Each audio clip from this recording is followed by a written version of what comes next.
When I was 11, I picked stocks. I had the whole wrong idea. I was interested in watching stocks, and I thought stocks were things that went up and down, and I charted them. I read books on technical analysis. I read Edwards and McGee. I think that was the classic then, hundreds and hundreds of pages. And I read that whole thing over and over again. I read everything. And I thought the first 8 years, I thought the important thing was to predict what a stock would do and predict the stock market.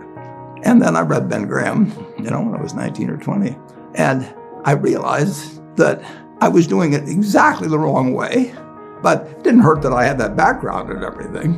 And I rejiggered my mind, and when I read the book, The Intelligent Investor, from that point, I never bought another stock. I bought businesses that happened to be publicly traded, but I became an owner of a business, and I did not care whether a stock went up or down the next day or the next week or the next month or the next year, and I didn't have any idea what it would do. I didn't know what the stock market would do, but I knew businesses.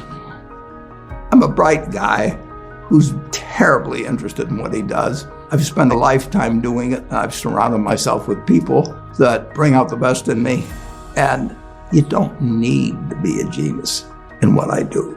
That's the good thing about it. If I went into physics and a whole lot of other subjects, I'd be an also-ran. But I am in a game that you probably need 120 points of IQ, But 170 doesn't do any better than 120. It may do worse, probably do worse, but you don't really need brains. What do you need? You need the right orientation. 90% of the people, I'm pulling a figure out of the air, but 90% of the people that buy stocks don't think of them the right way. They think about something that they hope goes up next week. And they think about the market as something they hope goes up. And if it's down, they feel worse. I feel better. And you think about? I think about what the company's going to be worth 10 or 20 years from now. And I hope it goes down when I buy it, because I'll buy more. I try to keep my competitive spirit in a game where I can win. I do know this. When I want to do something, I always want to do it big. I put my whole net worth in City Service Preferred, $114.75. Right. And I've never, since that day, and March 11th, 1942, I have never had less than 80% of my money in American business. You can call them stocks. Or equities. But I see them as American business.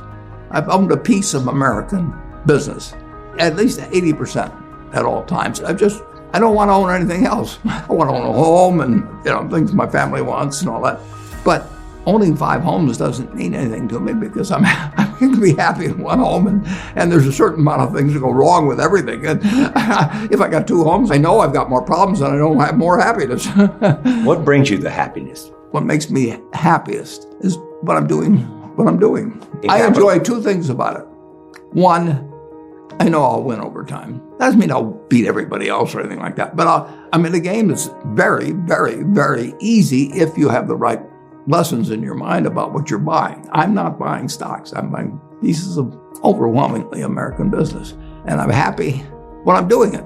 I'm happier when stocks are going down, because I can buy more of them with the same amount of money. I'd be happy if I was a farmer. I'd want farmland to go down so I could buy more acreage. It just makes sense. I'll tell you the second thing I really like. I like being trusted by people.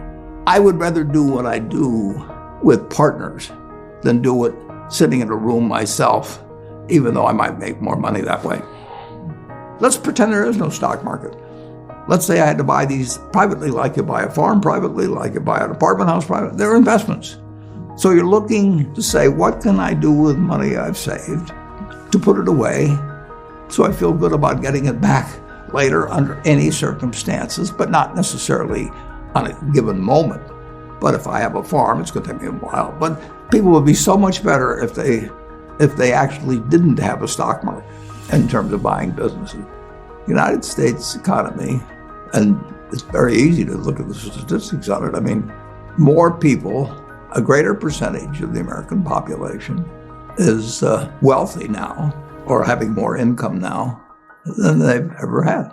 And if you look at whether Bank of America would give you their average deposit, I mean, you just look at the wealth. That doesn't mean everybody's wealthy, but it does mean relative to any other period of time. I mean, people have more money now. They get mortgages at lower rates than they've ever gotten. So if they want to buy a house or something, right today, you live in an environment where the bottom 2% in terms of income in the United States, the bottom 5%, and for sure the top 1%, all live better than John D. Rockefeller was living when I was 6 years old.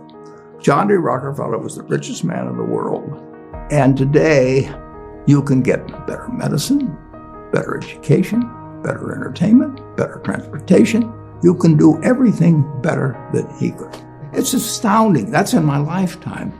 If you wanted to watch a football game, he still had to go there. And I can sit there with this big screen, and they keep showing me the replay, so that explaining to me what happened and everything. And maybe everybody doesn't have a screen as big as mine, but damn near everybody has a screen or an iPhone or a computer or access to one.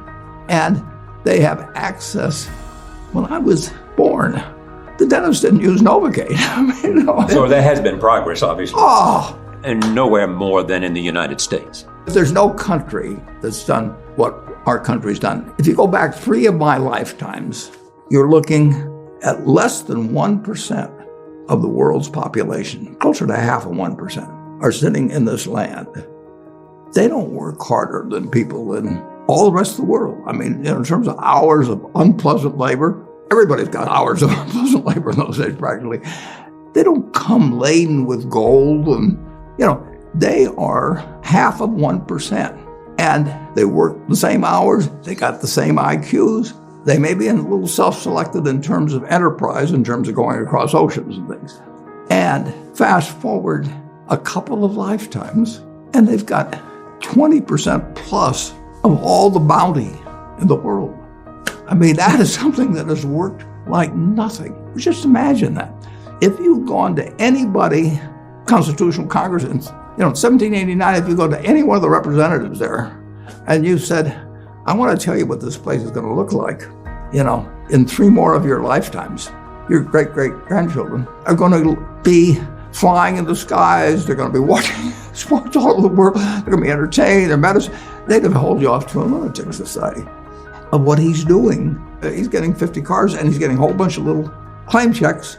Just think of it. Everything, when Thomas Edison did all the things he did, he made some money, but we're using it. It belongs to us. If you take what an hour of labor delivered to you 100 years ago and what an hour of labor delivers to you now for you and your family, it's unbelievable.